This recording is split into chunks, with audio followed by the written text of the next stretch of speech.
Vous êtes sur la 98.3 MHz. Africa FM 98.3 MHz. Entretien du jour. Entretien du jour. Monsieur Damien Emerika Luira, président de la coalition de Congolais pour la transition, vous avez appris par le voie des ondes la désignation de Moïse Katumbi par le G7 comme candidat président à l'élection présidentielle de 2016. Comment avez-vous réagi? Nous avons été surpris par cette annonce du groupe des 7, le G7 en sigle, parce que la coalition des Congolais pour la transition et tous les Congolais n'ont jamais cru à des élections libres, crédibles et honnêtes sous le régime de M. Kabila. Nous avons aussi été surpris que ce soit le G7 qui est une coalition dissidente de la majorité au pouvoir, qui soit la première à annoncer la candidature. La question que nous nous posons est de savoir de quelle élection il s'agit, avec quelle commission électorale indépendante, avec quel calendrier électoral, avec quelle volonté politique de la part du régime Kabila. Et nous nous posons des questions finalement, pour qui et pourquoi roule le G7 en allant en fuite en avant. Ce qu'attendent les Congolais, c'est notamment la transition qui va permettre que le Congo réunisse les conditions d'organiser les élections incontestables. Donc c'est pour ça que nous sommes très surpris par l'annonce du G7 qui désigne un candidat à l'élection présidentielle. Face à cette désignation, comment jugez-vous l'opposition politique congolaise qui donne l'impression d'aller toujours en ordre dispersé? La coalition des Congolais pour la transition et tous les opposants authentiques avec lesquels nous sommes régulièrement en contact n'ont pas encore considéré le G7 comme faisant partie de l'opposition. Les Congolais doivent se rappeler que les membres du G7 ont quitté leur poste il y a seulement quelques mois. Ils ont observé toutes les manœuvres du régime, ils n'ont jamais dénoncé, et nous pensons qu'on ne peut pas dénoncer un régime qu'on a servi pendant plus de 10 ans. Et vous savez qu'appartenir à l'opposition politique, c'est défendre les valeurs qui correspondent aux attentes de la population. Ces valeurs-là sont les droits de l'homme, sont la bonne gouvernance, sont les libertés d'expression, sont la sécurité nationale, mais tous les Congolais savent très bien que pendant que tous les membres du G7 travaillaient avec le régime de M. Kabila, ils n'ont jamais dénoncé toutes ces anti-valeurs qui illustrent le régime de M. Kabila.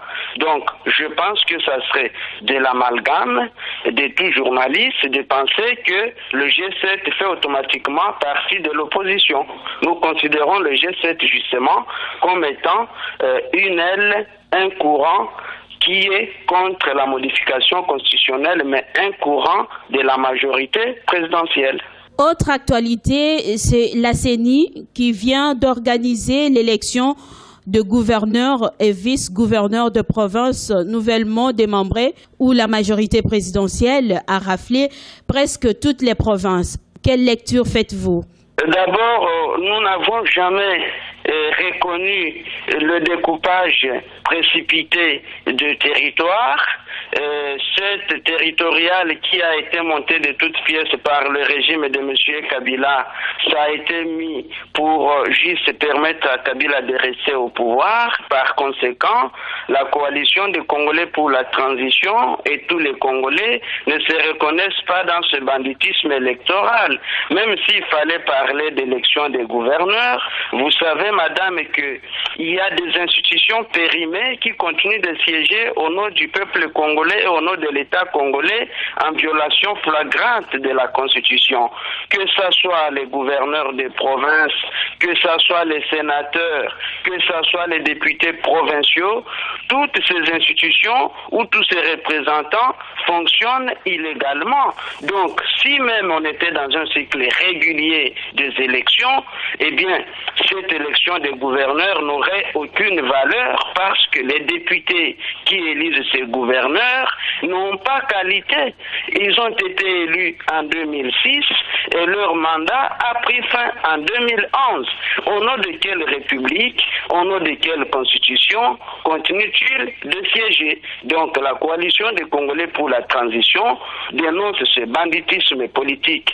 Et nous voulons aussi attirer l'attention des Congolais que parmi ces soi-disant gouverneurs qui viennent d'être élus, mais il y en a qui n'ont pas de bureau, ils n'ont pas de siège de travail, ils n'ont même pas de maison là où ils vont commencer à dormir. Nous avons des renseignements clairs qui indiquent que beaucoup de ces provincettes n'ont pas d'infrastructure adéquate pour permettre aux fameux gouverneurs de fonctionner. Donc il s'agit là d'une aventure, d'une distraction de trop. Nous dénonçons ce banditisme avec la plus ferme énergie. Toujours en rapport avec les élections présidentielles prévues au mois de novembre prochain, apparemment sur le terrain, rien n'indique que cette élection aura lieu. Après novembre, quel sera l'essor de la République démocratique du Congo? Nous sommes clairs là-dessus. La coalition des Congolais pour la transition avec les autres vraies forces acquises au changement avons déjà entrepris une série d'actions qui vont se poursuivre pour obtenir rapidement la démission de M. Kabila qui est en train de bloquer intentionnellement la marche de l'État. Il bloque la marche du processus électoral intentionnellement en violation de l'article 165 de notre Constitution. Donc, d'ici le mois d'août, le mandat de M. Kabila va prendre fin et nous espérons maintenant mobiliser tous les Congolais pour que nous obtenions le départ anticipé de M. Kabila pour aller en transition. Laquelle transition ne pourra être dirigée ni par Kabila ni par Kengo Wadondo. Pas par Kabila parce que M. Kabila est déjà hors mandat, pas par Kengo Wadondo parce que M. Kengo Wadondo lui-même c'est un anarchiste. Son mandat de président du Sénat a pris fin depuis 2011 et nous nous posons des questions. M. Kengo Wadondo, en tant que juriste, pourquoi il continue de percevoir de l'argent? Pourquoi il continue de signer les lois au nom du Congo pendant qu'il n'a pas de légitimité? Donc, au départ de M. Kabila d'ici quelques mois, la coalition des Congolais pour la transition et toutes les autres forces vives de la République, notamment la société civile et consorts, toute la diaspora, nous allons prendre les rênes de la transition pour amener le Congo à des élections. Et ça sera la seule voie pour sauver le pays de l'embrasement. Monsieur Emery Damien Kaluira, je vous dis merci. Merci, madame. Entretien du jour. Entretien du jour.